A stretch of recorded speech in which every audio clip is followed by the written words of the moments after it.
My heart. I was not prepared. I still feel like we should have started with the Lacrimosa. I mean, that is the problem. This music is too triumphant for what we just watched, intro music-wise. No. I know, but when you learn about the end result, you're kind of like, well, it is a triumphant moment, even if it's despair. Oh, so much despair and darkness. Anyway, hi guys. How are your broken hearts being mended this evening? Welcome back to the Star Wars Rebels After Show. As we said, it has been a while since we were on hiatus, so it's nice to all be back in the studio. Guys, let me go ahead and introduce my fantastic panel. To my left, Joelle Monique. Hey guys, I'm Joelle Monique. You can find me all over the internet at Joelle Monique and every week at blackgirlnerds.com. And to her left, Katie Cullen. Hi, all my buddies. You can follow me all over the social medias at Kiaxet. That is Kiaxet. And to my left, I'm Megan Salinas. You guys can tweet at me at the Menguin. That's TheMenguin. We are going to be keeping an eye on the hashtag ABTV Revels, as well as an eye on the live chat for all of you guys watching live. Hi, it's been so long, we missed you. And really quick before we get started, I also wanted to let you guys know about iTunes. Folks, thank you so much to everybody who's gone to iTunes to rate, subscribe, leave a comment. We love hearing from you. It is the best way to let our producers know that you guys like the show that we're putting on. And if you guys do leave a comment, you might even get a shout out on the show, just like General Mike, who says, great podcast for a great cartoon. Been binging Star Wars Rebels over the last few weeks and catching up on the podcast while at work, and it's just great supplement to the show between the witty banter between the hosts and some great guests from the Rebels voice cast. I only wish I had been watching the cartoon sooner so I could enjoy this podcast sooner.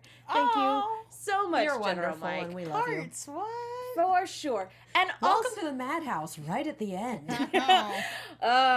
Beginning of the end. One more disclaimer, guys, and we are all caught up on the Star Wars movie canon. So if you, by some chance, and I know that it's hard to believe, but there are some people out there. Or religious choice. I actually just talked to somebody yesterday who had not seen The Last Jedi yet because they couldn't afford to take their entire family to the movie theater. Okay, That so makes heartwarming sense. choice. So it's one of those things It's a where, $100 guys, choice is what that is. by any chance, if you haven't seen The Last Jedi yet, if you're not all caught up on the Star Wars film canon, we might inadvertently be discussing it, especially Rogue One, since that seems to be where, time-wise, this season of Rebels is going to end. We're cozying up to Rogue One here. We had some drops. This is an official spoiler alert for all the Star Wars movies, and we'll be giving that spoiler alert probably for the rest of the series. Yes. Okay, guys, beginning of the end, and we are sprinting to the finish line. What's your initial thoughts after these two episodes, besides just the heart-wrenching screams of agony that my heart is making? Look, Well, Wilford in chat says, I guess we can cross off the Kanan is Snoke theory. That was a theory?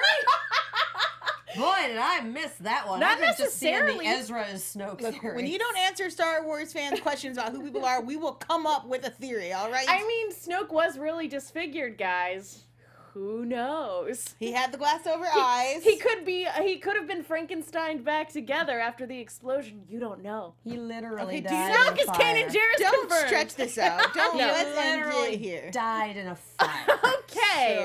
So ladies, challenges. yes, initial thoughts after these two episodes. Look, what I appreciate from Disney is if you're going to kill off a character, give us so much warning that we can be emotionally and physically prepared for that eventual end. They were telegraphing it pretty were hard. Like, they were like, here's just a little softball. Like, Ezra, you're going to lead the team. I was like, oh, it's not good. Oh, well, here he's going to cut off his bun. Oh, that's not good. Oh, That is not the samurai way. here comes Hera many saying, more- I love you. We already know Jedi can't fall in love. That's no good.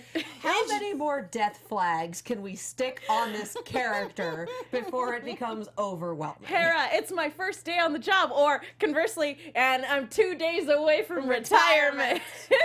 Also, Hera going, by the way, we have a child on the way. Like, all of these things could have... This is just like the first time we met. Hera, no! You know what this leads to. That being said, setup-wise, yeah, they were telegraphing it pretty hard. But at the same time, it's like, I can't fault the show for that. It was so beautifully done. It was just a matter of, like, we know where this is going. It's just making it that much more painful by the time we actually get there. Yeah. And because even though they were telegraphing it super hard, because of the lighthearted nature of this particular episode, with the exception of all the torture scenes, the lighthearted nature of everything leading up to Kanan's death. I'm still with you, Megan. There's a good chunk of this episode where you're in denial about it, even though they're telegraphing it really hard. They're telegraphing it so hard, but you're still like, maybe they'll make it out. Maybe he'll be okay. Maybe he'll hang on for a little longer. I'm still stuck on the lighthearted nature of this episode, aside from all the torture. Like, sure, that brings it down a little, but we're all having a good time. Star Wars, am I wrong? Well, we were afraid as Rook started chasing down Kanan that his death might be less than fantastic. Yeah. Which is, you require a great death for our great characters. And luckily we got that, at least. Like, for all the foreshadowing, which, again, I don't fault anyone for it. No. You wanted to, like, this is how it had to be. And also because they do such a great job of when he's meditating and looking out across the field and you get all these different flashes, whether it's like, it's not called a wolf. What are we calling them here? Loth No, wolves. they're Loth They're Loth wolves? Yeah. That's Yeah, awesome. yeah. So whether it's the wolf or he's hearing voices or we get Hera's eyes for a moment, like, you understand that Kanan's come to a complete decision about what's about to happen. And so you're just kind of along for the ride. And you're like, okay, so now the next 15, 20 minutes is me just mentally preparing for that eventual end. And when that fire comes out, I was like, oh, this is heartbreaking. Now, it's so freaking awesome. I have a question, because this is this could have been seen as a very routine rescue mission, because they rescued Kanan back in season 1, which, again, this is a nice, in terms of story parallels. Bookending. Yeah, this is a nice bookend. But my question is whether or not, because of Jedi's connection to the Force, if they can actually sense when their time is sort of coming to an end. It kind of seems like it. I don't know. They're Yoda not did. Discworld wizards. Yoda's been around for 1,000 years. I mean, All I'm saying is, if we look at different Jedi that we've seen go out, like, there seems to be a very distinct knowledge. Like, Obi-Wan could sense when Darth Maul was coming. A sense of finality about right. it. And he knew that he was going to end his life. He was like, so this is the final time I'm going to fight Darth Maul. Great. Dope. When Obi-Wan goes to fight Vader for the last time, there's this sense and a lot of final last words. So it would not surprise me. Maybe they don't get the whole picture. Maybe it's fragmented. But I feel like they understand, like, oh, I have to transcend my next major spoiler alert. Just warn, get out of here if you haven't seen all the Star Wars movies. Luke also sensed it and was See prepared you around, for it. kid. The yes, excellent. The reason I'm wondering that is because Kanan uses the excuse that it's his feelings towards Hera that would make his judgment clouded going into this mission. I feel like that was only partially true. I feel like you don't take all those other steps if you're not kind of sensing that something's not right. I feel like every step he took on this mission was like, well, this is how I die. Like, oh, we're going to go on gliders. This is how I die. I guess oh, I'll I die. have magnetic wall climbers. This is how I die. Like, every single thing is like, well, I may not make it out of this, so let's do it. Let's Leroy Jenkins this. Again, I really feel like he knew what was about to happen, because his last words to Ezra and Sabine was "May the Force be with you," and all of it. Keep it together. Hold all the emotions inside of your body. We have a show to do. Yes. Keep the feelings inside. It's fine. And here's the thing. This happened because Price got tilted. Dude.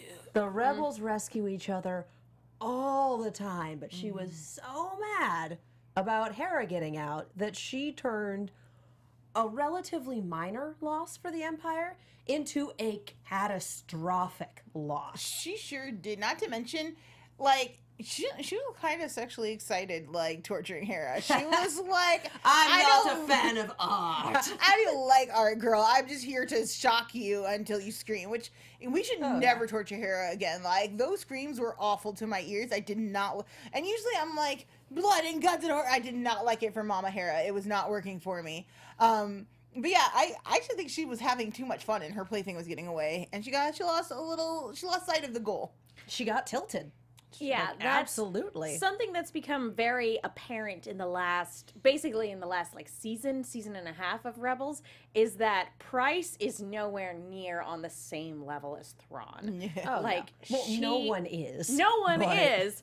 But like when you see them side by side and you see their reactions to problems, it's very apparent that he is like leagues ahead of her, because she reacts very viscerally. She's extremely petty when it comes to personal grudges and slights, and she sees Hera escaping as an affront to her authority. And maybe partially too, like, she's like, I was interrogating her and she did say there was a rebel here and I let that go. That's a mistake on me and I'm really angry about it. And she's lashing out. Yeah. And I just lost it. Kevin Ross in chat says, now we know why there were no TIE defenders in episode 4. Like, and I love that they wrap that up, that it's like, here's this brand new, terrifying piece of technology. And it's like, well, we have to make this so that it doesn't happen in A New Hope because it wasn't there. Curse my villainous hubris. Speaking of, we brought this up while we were watching when there was that little bit of Rogue One shout-outs about the Project Stardust and General Krennic. And, like, it's kind of fun seeing the other side of it, like, looking at that sort of bureaucracy. And, again, knowing that Tarkin is in Rogue One and everything like that and how they're constantly butting heads and all that. But, like, as he's relaying this information to Thrawn, we all sat there and went, what if Thrawn had been the one in charge of the Death Star? That would not have been good. He'd have sealed that little hole up so fast. Like, don't even worry about that. Let's go. What is this error in the ventilation system? Can you explain why this made it past the design phase? If anybody has any AU fanfics where that's the scenario, I would love to Keep check it. that out. Keep it. I don't want to see it. doomed. There is no life after that. He just systematically blows up planets until there's no planets left. And he's like, great, now I can die in peace. Yeah, no, like, put Thrawn in charge of anything. Like, half of the reason that Star Wars happens is because villainous hubris. That's half of what the rebellion runs on, is we do our best and they screw up. Like, that is how this works. At least the rebels give vacation days. Yeah, and so if you take someone who seems to be lacking in villainous hubris, or can at least temper it well enough to work through it, and put him in charge of one of the most dangerous weapons the galaxy has ever known, oh yeah, we'd all be dead. There would be no Star Wars. There would just be Thrawn.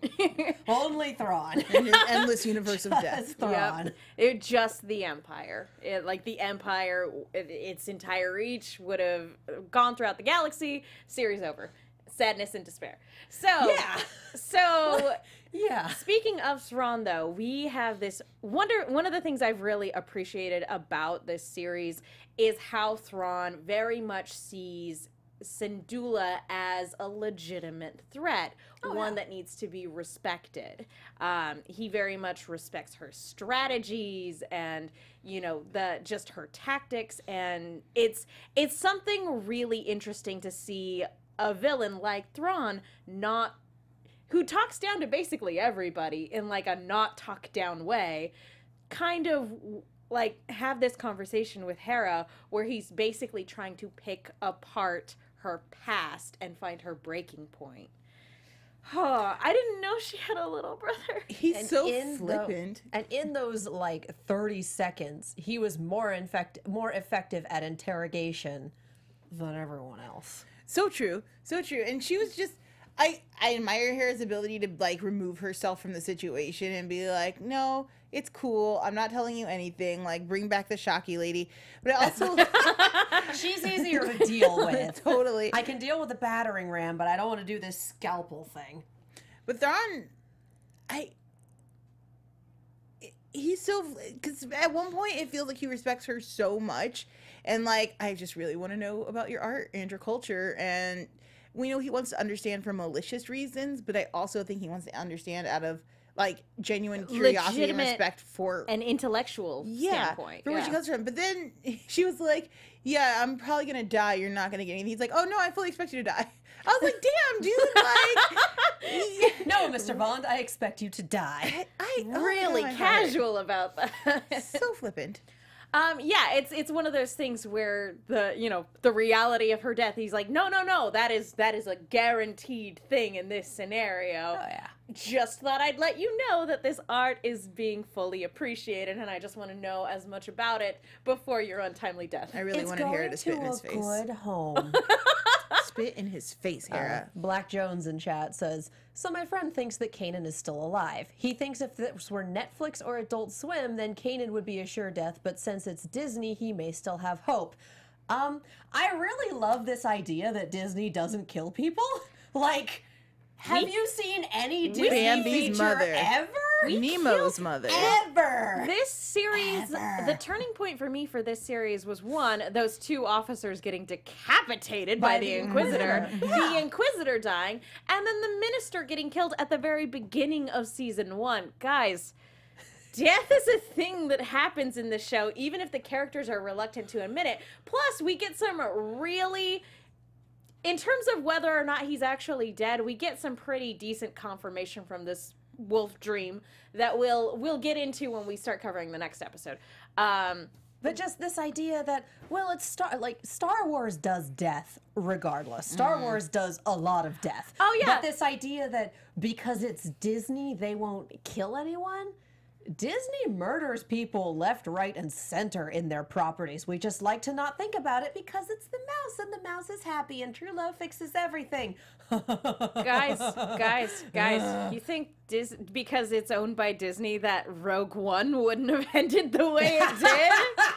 But that was a Star Wars story. Disney was so much like, look over here, Star Wars story, not Disney. Don't worry about that. Yeah, this is also still very much Star Wars. By that Disney logic- absolutely murders people in its properties. Do not be fooled by the happiest whatever. Yeah, I mean, by that logic, Clone Wars would have never killed anyone either.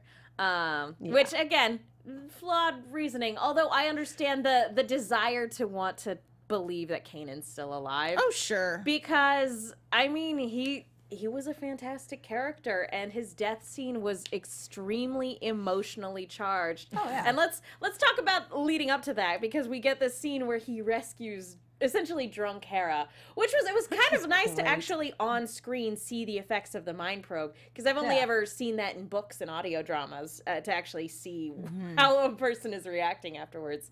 So it was kind of nice to have drunk mom and dad hanging out. All of their exchanges are just 100% telegraphing how doomed Mr. Dume was. Yeah. His name is Dume, guys. He was doomed from the start. I mean, thank goodness we watch with subtitles, because homonyms in the Star Wars universe are interesting. For sure. Super And challenging. hilariously obvious. But yeah, even with the mind probe, Hera, sobers up relatively quickly and gets to tell him, "I love you," and I think that was the nail in the coffin. Quite And literally. of course, right there, But that is a fuel closed casket funeral. explosions. Just, I thought it was going to be fast, because I'm so used to, especially in this universe, in the Rebels universe, people die really quickly. Look at It's Darth usually- Maul's death. Like Yeah. that was so quick. So fast, like maybe 15 seconds of like shing shing stab. You're just like, oh, that's it. So I That's a thought Jedi master at work. We had some full-on samurai going here. totally. So I was convinced that it would be a quick force push of Hera and then explosion. To have the flames like licking around his like force push, It was beautiful. Oh. to have yeah. her run back to him, I'm fine. And then like No, you're and not. it's a slow push and then a huge one of like, you have to leave. I am making a really like a choice. Can we finally get to the thing about the eyes? What happened? Like, I Yeah, want to hear the Chad's the- opinion. It was very The weird. color came back into his eyes, and I think the implication was that in that moment he could see again. I don't know if that was the Force restoring his vision so he could see the explosion. I just want you to I'm view gonna your go that death. was You know some what it super was? emotional force magic. know what it was? What? Guys, that was either the Force allowing him or him manipulating the Force to fix his eyes so he could see Hera one more time. Yep. It's also Hera's eye color. It's not Kanan's original eye color. It's Hera's eye color. Oh, you're right. And I was like, what is he seeing through her eyes?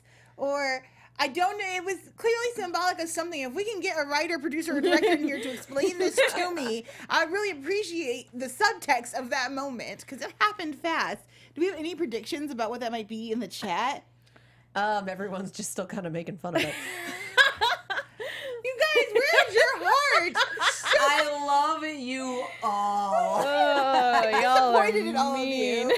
So confused. But yeah, I think in this moment it was just so he could see her one last time. It was to emphasize the connection that they have, and how long they had been together, and that it was so beautifully done.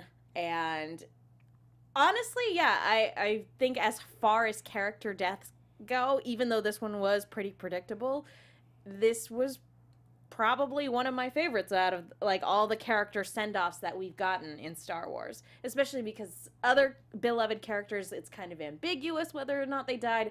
They died in very unceremonious fashions. This was satisfying. This was a satisfying end to his character. We're in series finale territory. Yep. No one is safe. Should we, anything else we want to bring up about this episode before we move on to the next one? Like maybe the Steven Spielberg whimsy moment? The flying was great. Even Hera's comment of like, but I'd prefer to fly these. And I was like, you go, drunk Hera.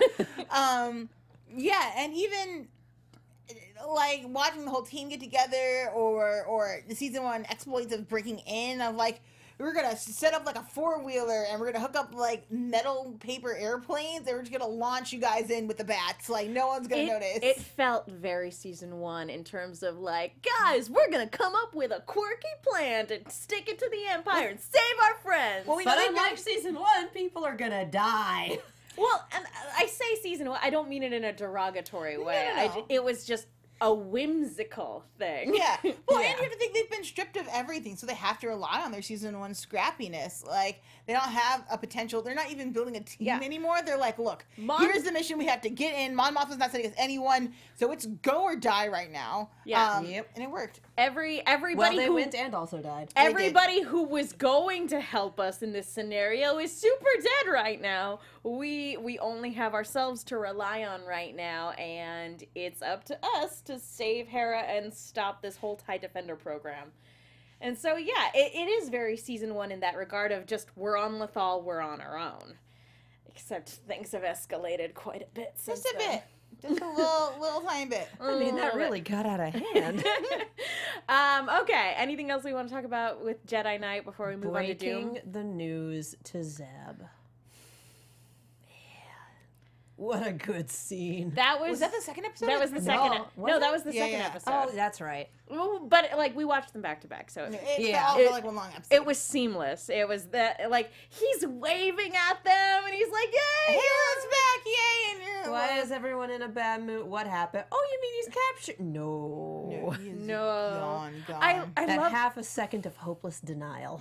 but like again, what a well executed scene, because when he can't even bring himself to say Kanan's dead. He's gone, and Zeb just, in a move that's very indicative of how much their relationship has grown, just embraces him. And I was like, that was one of the moments where I was just like, okay, it's fine, everything's great. Chopper holding Hera's hand had the similar, because Yes. as you said, even the angry alley cat is having an emotional breakdown in this moment. Like it's their whole team is kind of glued together through Kanan. Whether he's your master or the love of your life or that guy you fight with sometimes, like he had such a presence. And so to see it affect the team made a lot of sense. I was hoping we would get so much further in the story in this episode than we did. I'm impatient. I'm like, how does it end though? Jedi Temple now. We'll find out in a couple weeks. I actually No. don't mind episodes like this, because for me, after a scene like where we lose a major character, I don't mind taking an episode to process that. I don't mind, because that's what happens in real life. You experience grief and you need time to deal with it, and everybody deals with it differently. One thing I didn't appreciate about this episode was, and I understand where this sentiment is coming from, but Ryder's like, well, it's hopeless now. It's like, no, you just need to give Hera like 15 minutes. She'll get over it.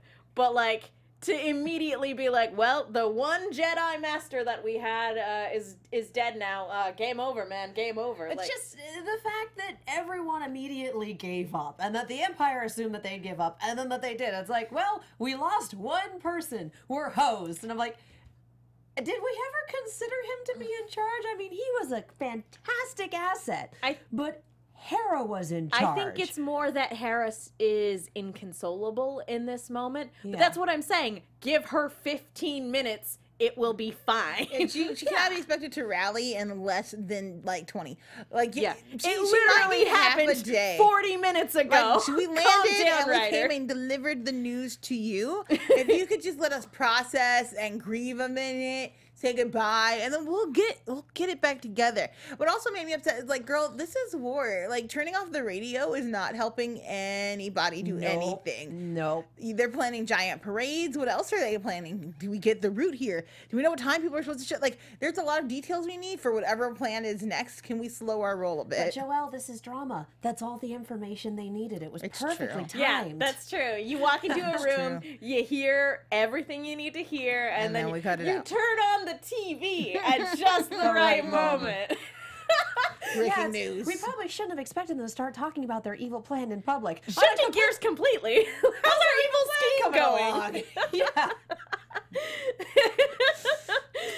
Different animated series, but nonetheless. It is fun to bring people a long way to finish a sentence, though. Anyway, but yeah, like that was the one bit about this episode that I didn't care for, was just Ryder's immediate, like, well, all hope is lost. And it's like, Guess I'll die. yes, he was a very important part of the rebellion, and Jedi were really hard to come by. Let's be real, because at this point in time, nobody knows what happened to Ahsoka. Ezra's not finished his training. Kanan was the only Jedi that they knew. For all they knew, he was the last one. So I get where it's like, that's a huge problem, but at the same time, it's like, no, we got Mom back. It's gonna be okay. It's okay. We'll just throw in the towel. We're done. Bye. Guys. But talking about the different ways that people process grief, yeah, Hera she isolates herself.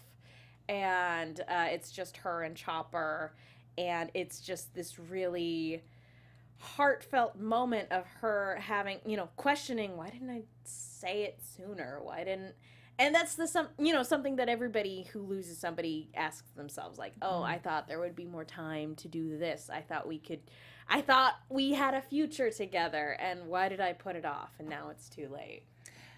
Yeah, yes. I like that she did it in the same space where where Kanan made the decision to end his life, where we saw him make his transformation, is where we're seeing her make her transformation. I think it continues the link between them, which is really beautiful and symbolic and nice to see, including just the giant crack in the rock of like together but not. Yeah.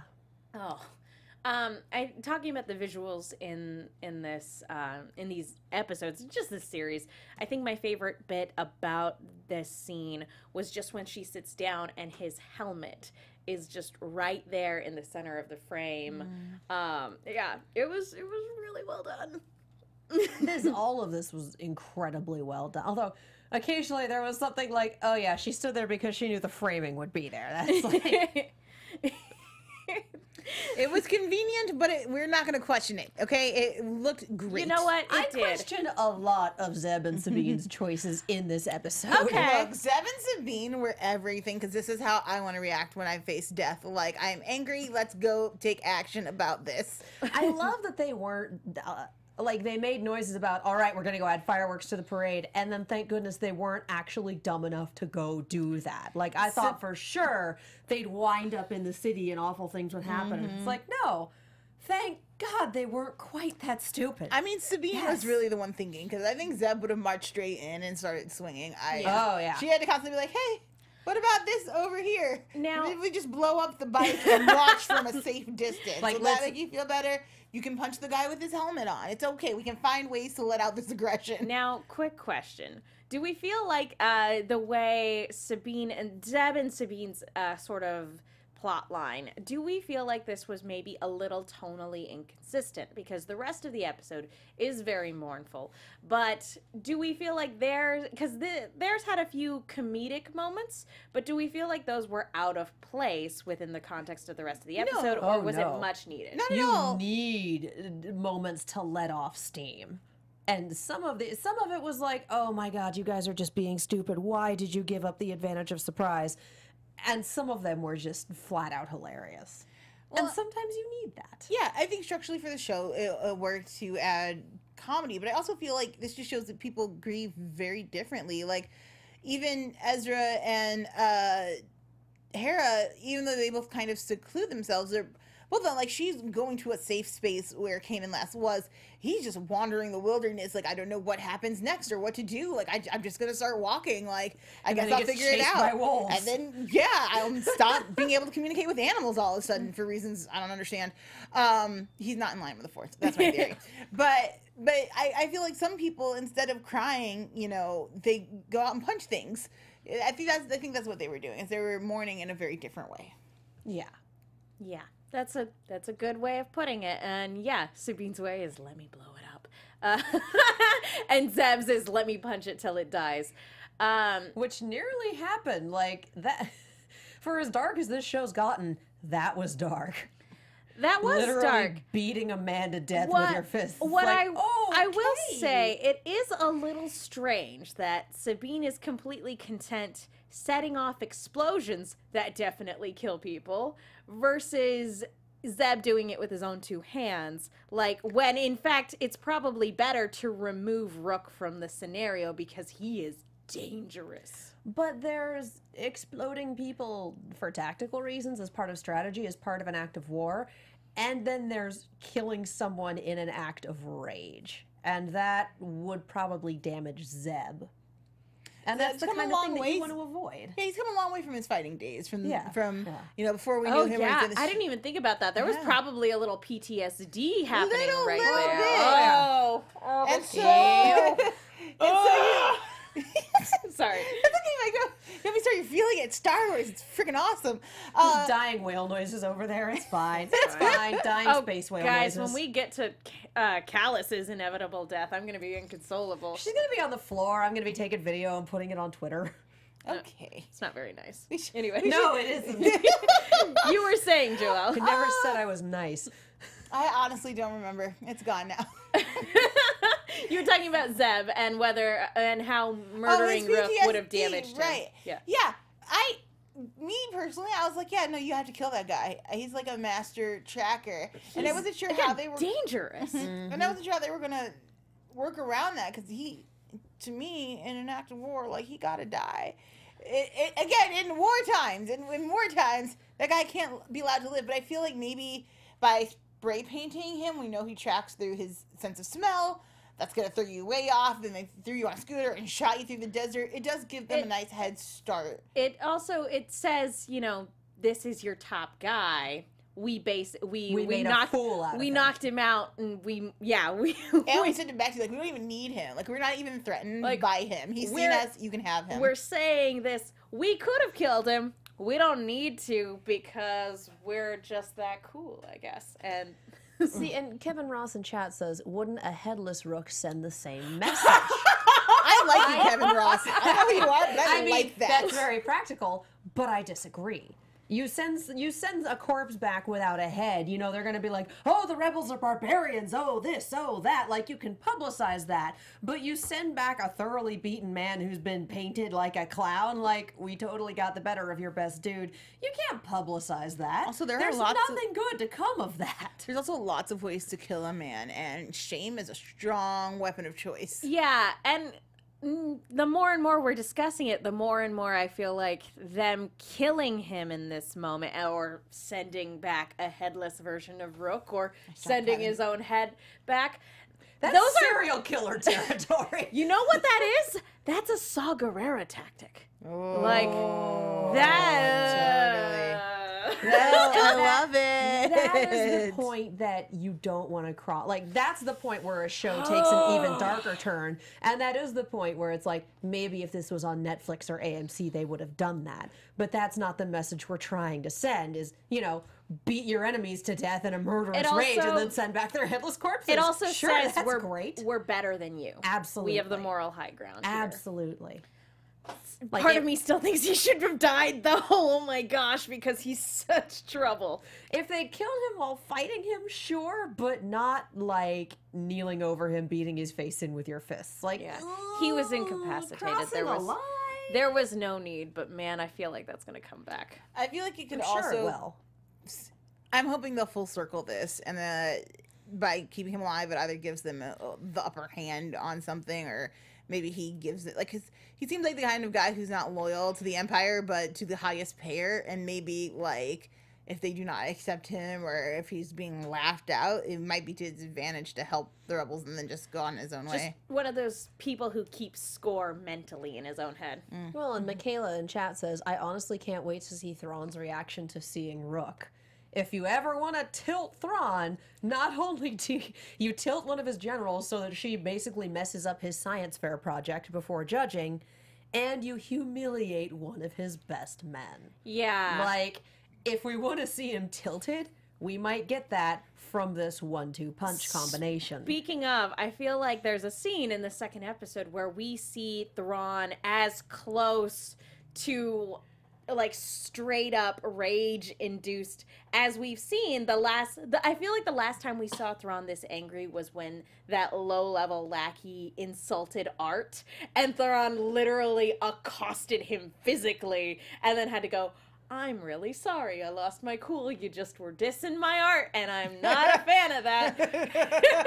So, like, this exchange that he has with Price, talking about how she's basically trying to cover up her own shortcomings and how much she's shot the Empire in the foot, and how much of a problem that is for him. Whew, man. Freaking chills. Thrawn is the type of villain that does not need to yell. He's not disappointed, he's mad. You ruined everything. Everything. Like, you not only lost Hera, but you then, in your haste to cover up your mistake, you blow up all of our resources?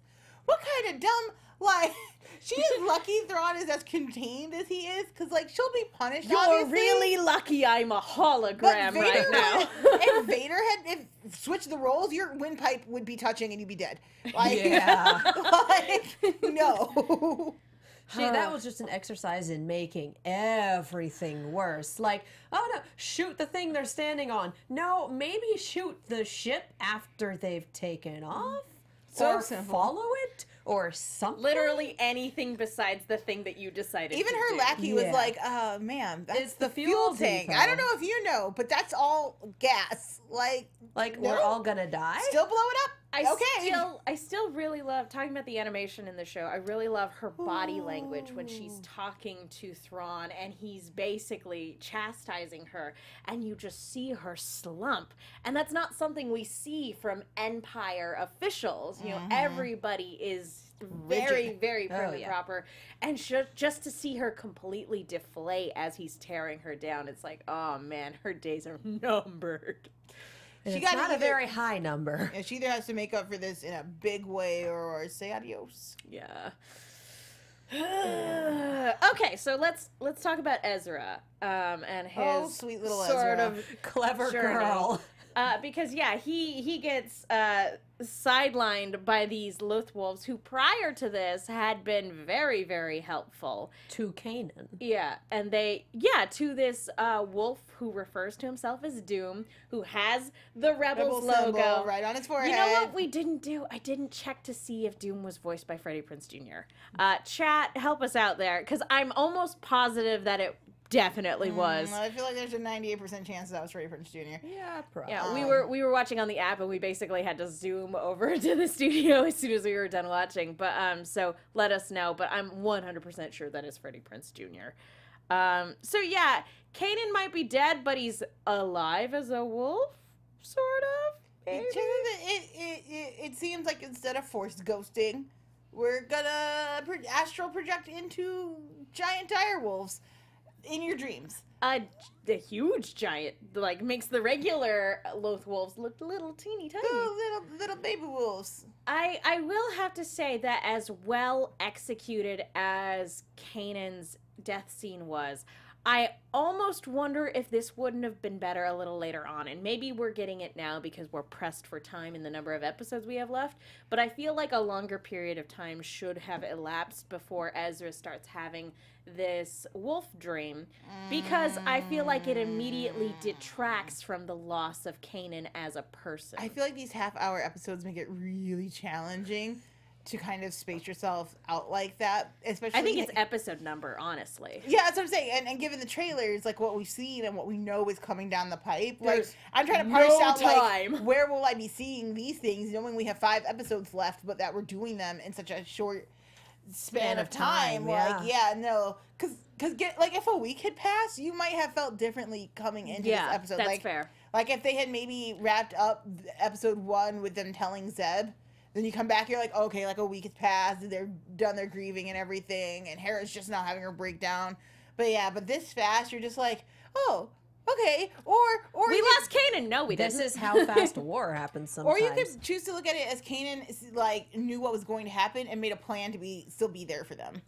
Timberwolf Xehanardo in chat says Dume is listed as being voiced by the Force.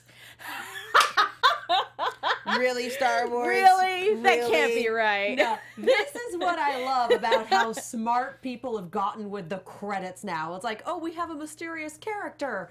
We're not listing who's voicing them because the internet is smart. Yeah, I remember there was another show where character's identity was a mystery, and for the voice they put question mark as the voice credit. It's that's like, exactly what I was thinking of.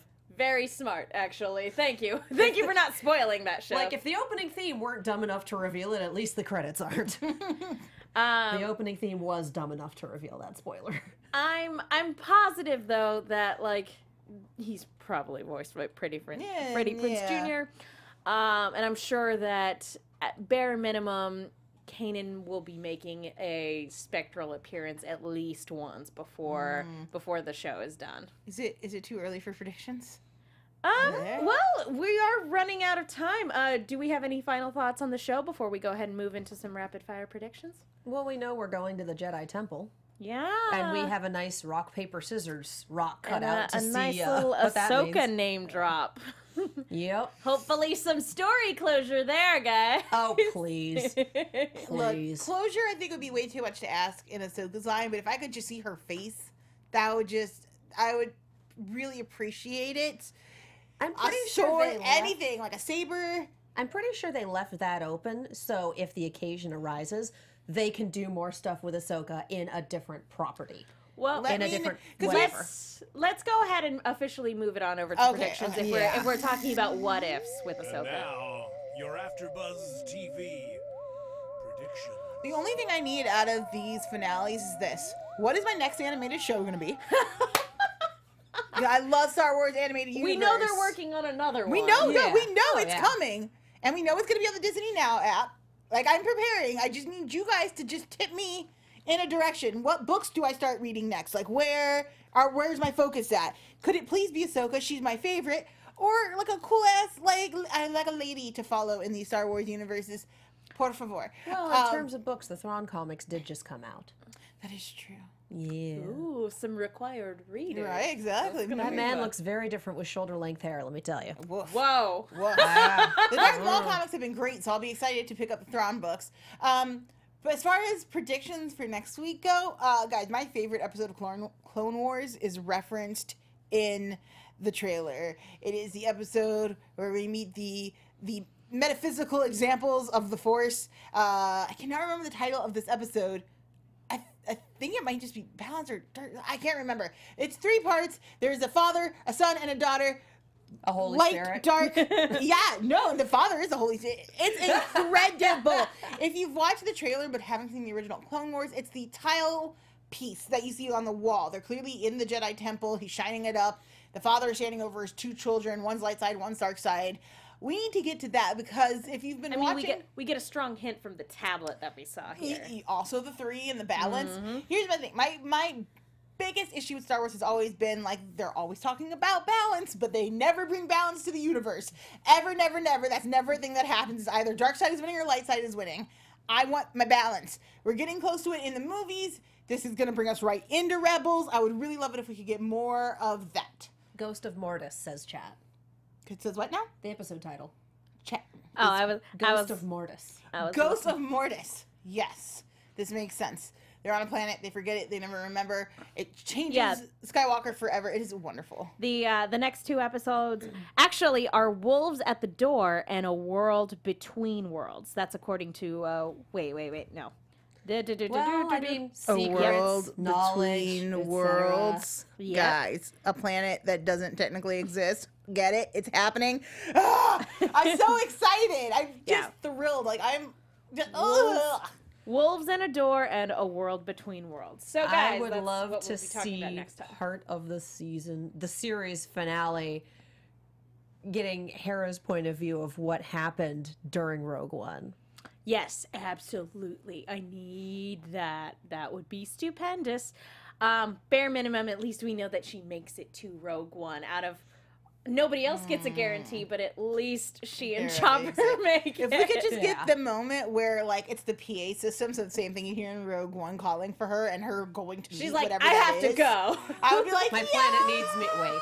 it's My happening. galaxy needs me. Yeah. All right, guys. I feel like that just about does it. I feel for good this about it. week. Yep. Thank you guys so much for watching. Katie, where can people go if they want to find you? You can follow me all over the social medias as well as on YouTube and Twitch at Kiaxet. That is Kiaxet. Ruby Show, it's not the Ruby Show anymore. It's Rooster Teeth Reviews is weekly. Voltron is coming back next month. Oh. And thank you to everyone who was at Gallifrey 1 this weekend and came to the charity auction. You are all wonderful human beings. Hey guys, I'm Joelle Monique. You can find me all over the internet at Joelle Monique and every week at blackgirlnerds.com and this Saturday at the Anime Awards. That's right, Crunchyroll is having their own Anime Awards. And the cool thing about this awards, you can go online on a Crunchyroll and watch all of the nominees. Every single one is available for you to watch in its entirety so you can make informed decisions. I'll be there live tweeting, so check that out. I'm Megan. You guys can follow me on Twitter and Instagram at The Menguin. That's TheMenguin.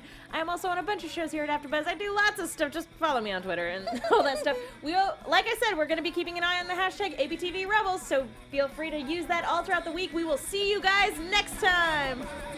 From executive producers Maria Menounos, Kevin Undergaro, Phil Svitek, and the entire AfterBuzz TV staff, we would like to thank you for listening to the AfterBuzz TV network. To watch or listen to other after shows and post comments or questions, be sure to visit AfterBuzzTV.com. I'm Sir Richard Wentworth, and this has been a presentation of AfterBuzz TV. May the Force be with you. The views expressed herein are those of the hosts only and do not necessarily reflect the views of AfterBuzz TV or its owners or principals.